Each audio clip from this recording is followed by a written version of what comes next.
नमस्कार, आप देखें जी वंदे मातरम न्यूज़। खबर देश और दुनिया से जुड़ी में आपका स्वागत है। और आइए बात करते हैं भीम आर्मी आज़ाद समाज पार्टी भारत एकता मिशन के कार्यक्रम की, जिसमें ज़िला सहारनपुर कल्पना टाकीज महाराजा पैलेस के अंदर आज एक भव्य कार्यक्रम किया गया, जिसमें मुख्य रूप से 11वां स्थापना दिवस मनाते हुए साथियों सहित सभी साथियों ने एक दूसरे को दी बधाई। आपको बता दें, मुख्य रूप से मौजूद कार्यक्रम में कमलजीत वालियान, राष्ट्रीय महासचिव व पूर्व जिलाध्यक्ष करणवीर सिंह, मौजूदा जिलाध्यक्ष सचिन देव आदि लोग शामिल रहे। आइए देखते हैं पूरी खबर। हमारे साथियों, कल जब वहां पर दिल्ली में प्रोटेस्ट चल रहा था, आप देख रहे थे कि माननीय चंद्रशेखर आजाद जी जब 15 जुलाई 2026 को वहां पर उस प्रोटेस्ट को समर्थन देने के लिए गए थे, तो उनके जाने के बाद कुछ बरसाती मेंढक बाहर निकले और निकल करके वहां पर जाके और वहां पहुंच करके छात्रों को संबोधित किया, शांति पूर्वक पैदल मार्च निकालने के लिए उन लोगों से आग्रह किया।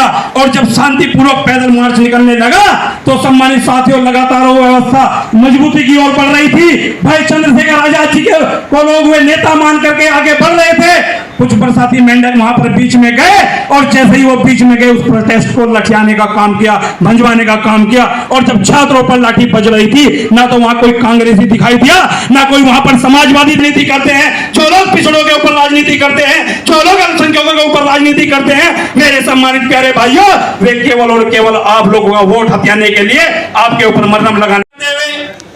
जब ये देश अलग अलग जातियों में, अलग अलग फिरकों में बटा हुआ था साथियों, तब इस समाज को जोड़ करके बहुजन समाज की माला बनाने वाले हमारे रहबर साहब श्री काशीराम जी के चरणों में नमन करते हुए, और आज जिस शिक्षा मांगने वालों के ऊपर, स्वास्थ्य मांगने वालों के ऊपर जिस तरह से सरकार लाठियां भांजने का काम करती है, आज उनकी आंखों में आंखें मिलाकर बात करने वाले हमारे नेता भाई चंद्रशेखर आजाद जी को अपना आदर्श नेता मानते हुए मैं आपको जय भीम करता हूँ, नीला सलाम करता हूँ और अपनी बात रखता हूँ। साथियों, आज ये भीम आर्मी भारत एकता मिशन जो हमारा सामाजिक संगठन है, आज इसका 11वां स्थापना दिवस है। एक कालखंड 11 वर्षों का, और लगभग 6 महीने के लिए मैं कार्यकर्ता के रूप में कार्य करता रहा साथियों। लेकिन मैं धन्यवाद देता हूं अपने राष्ट्रीय नेतृत्व का। मेरे पास कोई पद न होते हुए भी उन्होंने मेरी क्षमता को पहचाना और पहचान कर मुझे इस जिले की जिम्मेदारी दी साथियों। मैं धन्यवाद देता हूं। और आज तैयार है नहीं है सब साथियों, और मैं यकीन से कहना चाहता हूं कि आप समय थे हमें सितंबर माह का, और मैं यकीन से कहता हूं जनपद सहारनपुर में भीम आर्मी के बैनर तले इतनी बड़ी जी अध्यक्ष जी, आज आपने स्थापना दिवस मनाया है, कार्यक्रम के बारे में बताएं। देखिए, आज भीम आर्मी भारत एकता मिशन का 11वां स्थापना दिवस है, और ये खाली सहारनपुर में नहीं पूरे देश में मनाया जा रहा है। जहाँ जहाँ देश के हर कोने में भीम आर्मी की टीम है, वहाँ भीम आर्मी का स्थापना दिवस बड़े ही धूमधाम से हर्षोल्लास के साथ मनाया जा रहा है। जैसा कि दिल्ली के अंदर जंतर मंतर पे युवाओं के ऊपर लाठीचार्ज की गई है और भाई चंद्रशेखर आज़ाद भी वहाँ पर देखने को मिले हैं, इसका बारे में आपका क्या कहना है? लाठीचार्ज को लेकर आपका क्या कहना है? देखिए, मैं जो कृत्य कल हुआ, मैं क्या पूरा देश शर्मसार है कि ऐसी नालायक सरकार इस देश के गद्दी पर बैठी है, जो सरकार उन युवाओं पर, उन छात्रों पर, उन बहनों पर लाठियाँ बरसाती है और इस्तेमाल करती है आरसीसी के गुंडों का। उन गुंडों को वर्दी पहना करके, बिना प्लेट की वर्दी पहना करके, और कुछ गुंडे तो बिना वर्दी के थे।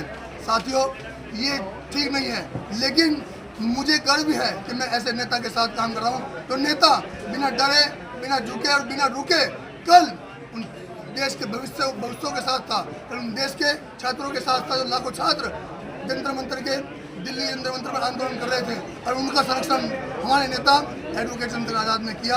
आपने देखा कि कल वहाँ पुलिस ने वो किया सरकार के इशारे पर, जो नहीं होना चाहिए। बहुत शर्मसार है। शांतिपूर्वक प्रदर्शन चल रहा था, फिर लाठीचार्ज की वजह क्या थी? लाठीचार्ज की वजह है कि जब सरकार डर जाती है, तब उनको लगा कि छात्र जो है संसद को कूच कर रहे हैं, तो वहाँ के जो इस देश के प्रधानमंत्री हैं, जो ऐसा प्रधानमंत्री इस देश को नहीं मिला जैसे अब है, उन्होंने अपनी जो जिसका इस्तेमाल करते हैं, ताकत इस्तेमाल करके उन छात्रों पर लाठी और यहाँ तक क्या गैस के गोले छुड़वाए और उन पर कई ब्लड बरसवाए, उनके सिर फोड़ गए। ठीक नहीं है। इसका जो है हम लोग कड़ा निंदन करते हैं, कड़ी वो करते हैं, ये बिल्कुल ठीक नहीं है। छात्रों की जो मांग थी, यदि वो मांग पूरी नहीं हो पाती तो भीम आर्मी आज़ाद समाज पार्टी किस तरीके का आगे एक्शन लेगी? देखिए, जो आंदोलन उन छात्रों का है और हमारे नेता उन छात्रों के साथ पिछले 10-15 दिनों से वही हैं, वही डट करके छात्र जंतर मंतर में आंदोलन कर रहे हैं। हमारे नेता संसद में कल रात 11:20 से वहाँ धरने पर बैठे हैं। दिल्ली के आंदोलन से लेकर उत्तर प्रदेश के आंदोलन अगर होता है तो इसके बारे में आपका क्या कहना है? जैसा आदेश हमारे नेता का होगा, आंदोलन के लिए भीम आर्मी भारत एकता मिशन को, राष्ट्रीय पार्टी को पूरा देश जानता है, आप सब लोग सब जानते हैं। हम लोग बने ही आंदोलन से हैं और आंदोलन हमारा अधिकार है। देश का पवित्र संविधान हमें आंदोलन की आज़ादी देता है। मांग क्या थी उन लोगों की?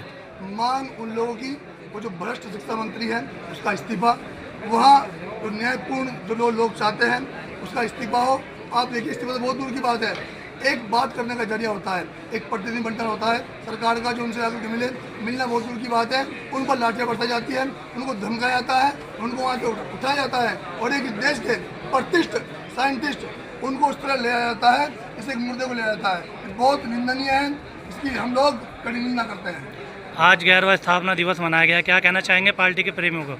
मैं अपने कार्यकर्ताओं को, अपने पदाधिकारियों को, चाहे संगठन का हो चाहे पार्टी का हो, यही कहूँगा कि इतनी मेहनत करो, इतना जोर लगा दो। इस बार माहौल शायद पार्टी का है, इस बार माहौल भीम आर्मी का है और इस बार इस देश का बहुजन समाज एडवोकेट जनरल को चाह रहा है।